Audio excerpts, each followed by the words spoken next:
Now, another set of ideas, which of course are very, very well known to the world, that of course you have originated, center around the terms introversion and extroversion. Yeah. And I know that you're aware of the fact that these terms have now become so widely known that the man on the street is using these terms constantly, describing his wife or his friends and so on and so forth. It's become the most, probably the most used psychological concepts by the layman that we have. Oh, like the word complex. I have invented it too. Yes, also that's right. Association experiments. Yes, that's right. Well, you see, this is simply practical, because there are certain people who definitely are more influenced by their surroundings than by their own intentions.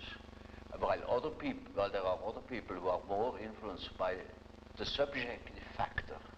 Now you see, the subjective factor, that's very characteristic, was understood by Freud as a sort of pathological autoerotism. Yes, yes. Now this is a mistake. You know, we have, the psyche has two conditions, two important conditions. The one is the environmental influence, yes.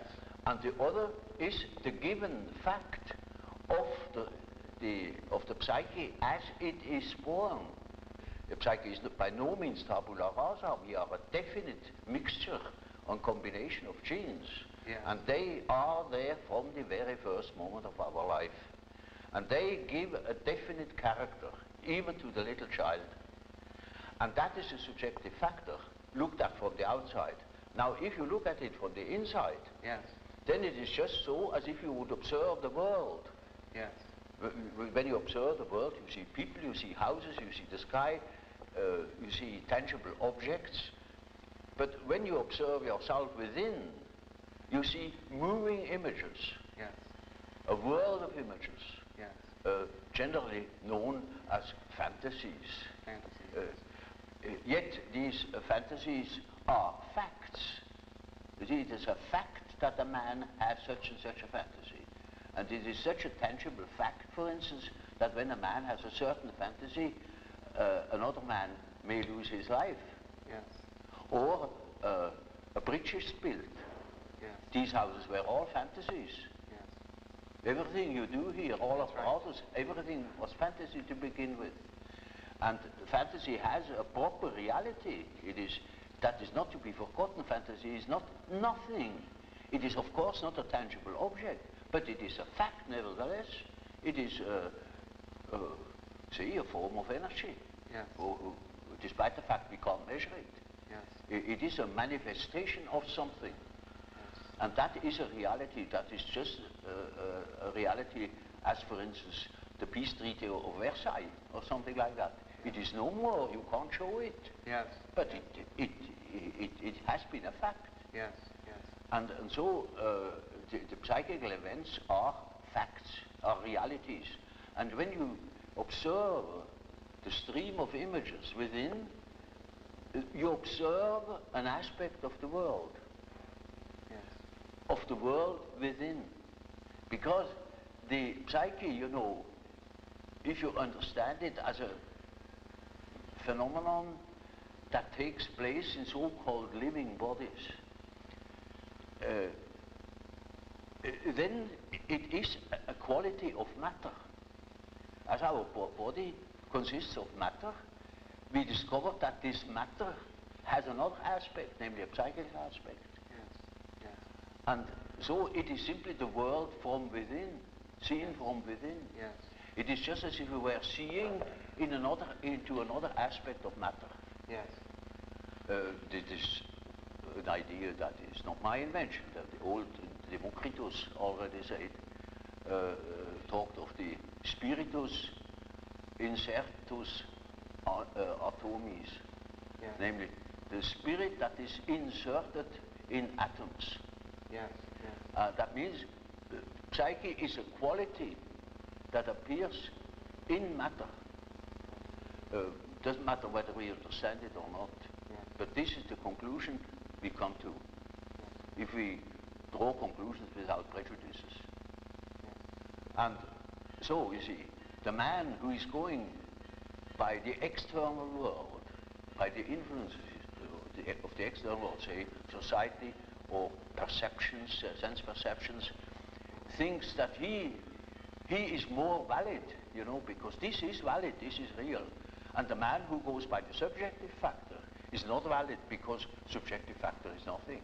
Yeah. No, that man is just as well based, because he is bases himself upon the world from within.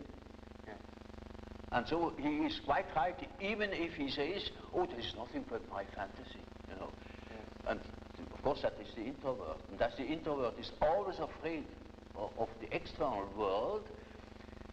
He will tell you, when you ask him, he will be apologetic about it. Yeah. He will say, of course, yes, I know my fantasies. And he has always a resentment. And as the world in general, particularly America, is extroverted like hell, the introvert has no place. Yeah. Yeah. Because he doesn't know that he beholds the world from within. Yeah. And that gives him dignity, and that gives him certainty, because it is, nowadays particularly, the world hangs on a thin thread. Yeah. And that is the psyche of man. Assume that certain fellows in Moscow lose their nerve or their common sense for a bit, and the whole world is in fire and flames. Yeah. Yeah. You see? It is, nowadays we are not threatened by elementary catastrophes.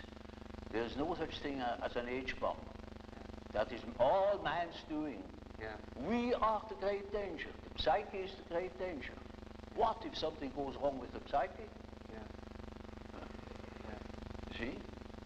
And so you see, it is demonstrated to us in our days what the power of the psyche is of man, how important it is to know something about it, but we know nothing about it. Nobody would give credit to the idea that the psychical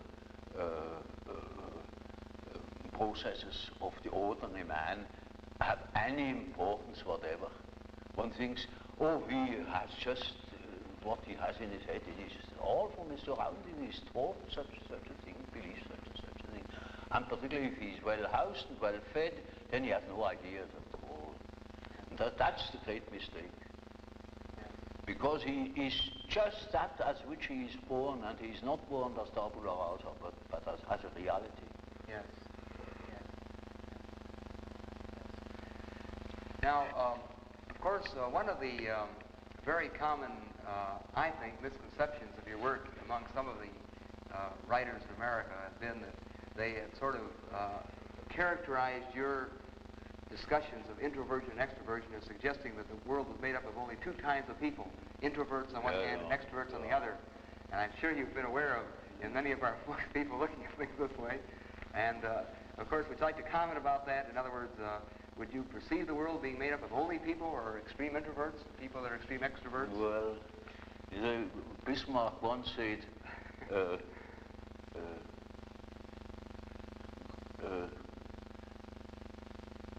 God may protect me against my friends.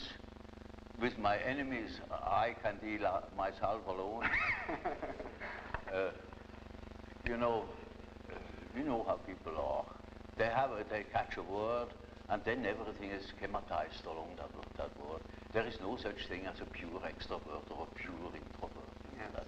Such a man would be in the lunatic asylum. Those are only terms to designate a certain penchant, a certain tendency. For instance, the tendency to be more influenced by environmental influences or more influenced by the subjective factor. That's all. Yes. And you see, there are people who are very well balanced and are just as much influenced from within as they are from without, Yes. or just as little. Yes. And so with all the finer classifications, you know, Yes. they are only sort of point de repère, points for orientation. Certainly